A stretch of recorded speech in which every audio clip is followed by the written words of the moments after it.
Mbote bandeko balandi ya radio pe télévision lokole esika nyonso bozwami. Ngai kombo na ngai Fiston Pelende Tata Sedek. Ndenge tulobaki na radio lokole chaque jour to bandopesa bino lisolo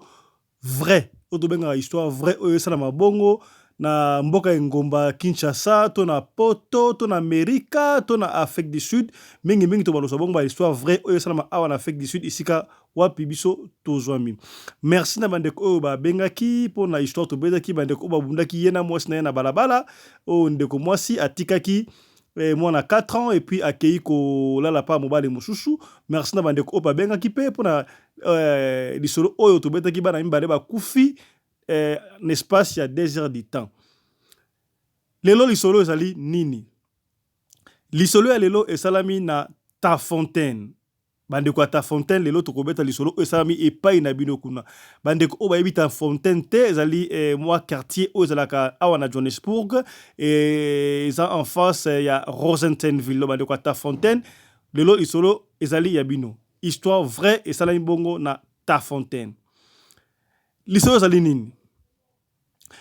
Ndeko mobali moko to tobuli tata lopango ate mwasi ya locataire zemi kokamwa soni mawa na kata Afrique du Sud awa précisément na Johannesburg na Tafontaine. Tozana ba kombo ya tata lopango, tozana kombo ya fi obate zemi, tozape na kombo ya ndeko mobali obate mwasi na zemi.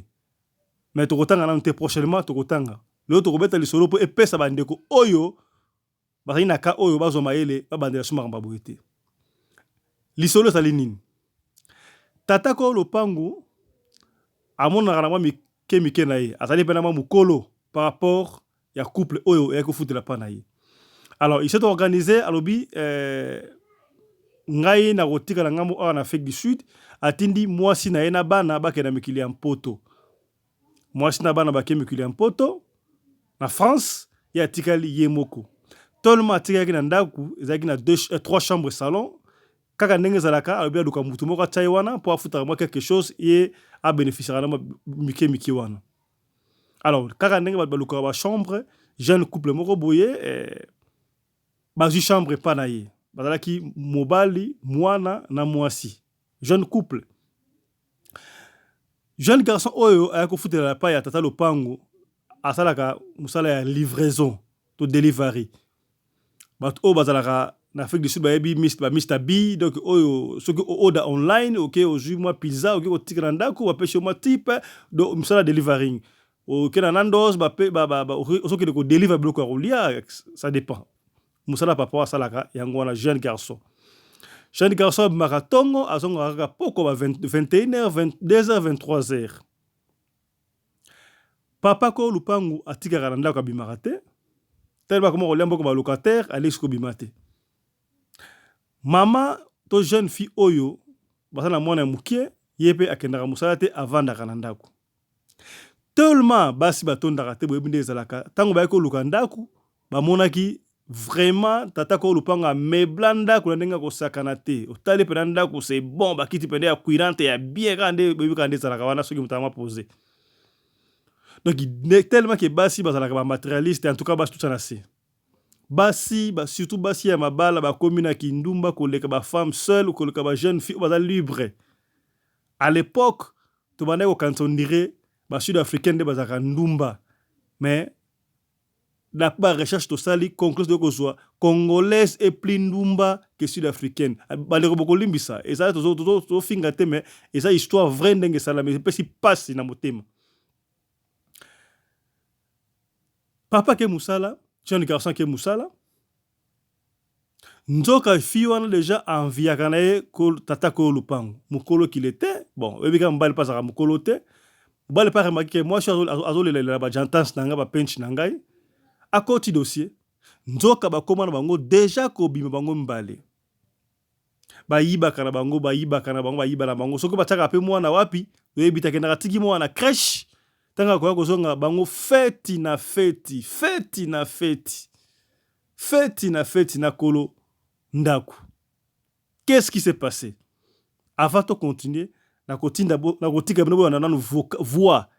ya ndeko o apesi li solo boyoka pour le dire matumona comment est-ce qu'il explique la voix oyo emoto zonga susu. tolanda polio basi lokola batondaka te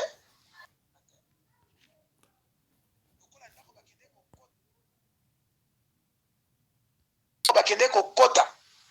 bakuti kolo ndako azali pose ndako mpenza efanda kitoko lokola mobali ndenge azalaka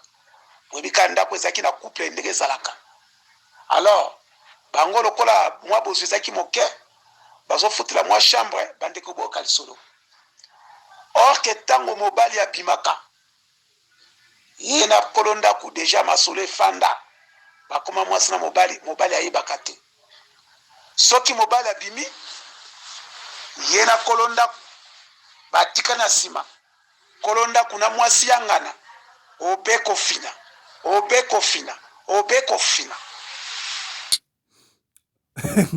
zela nani papa avo continuer vraiment ata bino moko ata yo kolo ndako yango mpena okoyoka soni te papa prochainement tokotanga bakombo na bino olingi kozwa mwasi ya motu mais futa ta chambre futa ta hotel hein?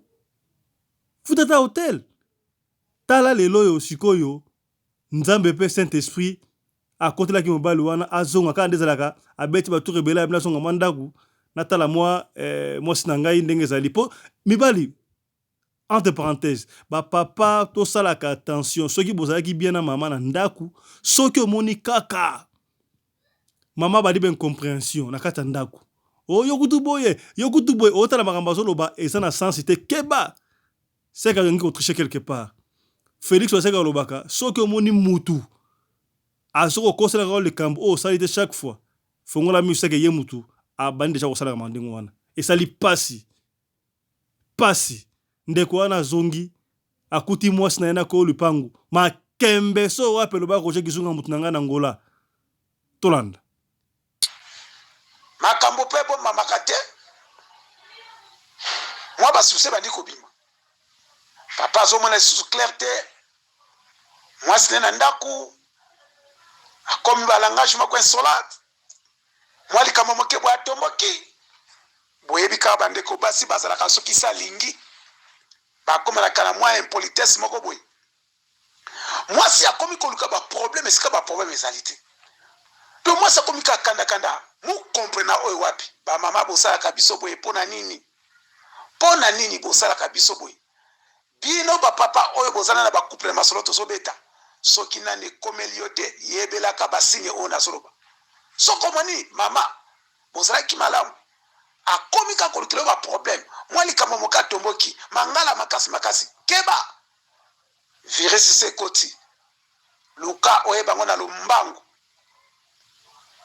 basi bosalaka biso boye mpo na nini papa monika makambo ekomi ka mbilinga mokolo mosusu ndenge ezalaka kaka papa ye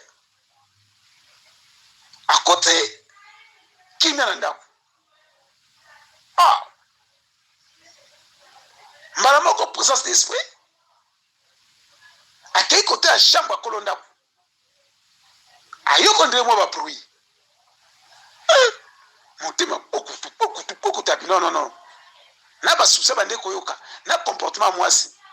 azoka nde mwa bapruit botala makambo ndenge ezalaka bandeko na ngai papa ndimi kaka advienne ke pourra azongi kaka nsima abuki porte ndako donc présence d'esprit kaka akota kuna boye Adamu na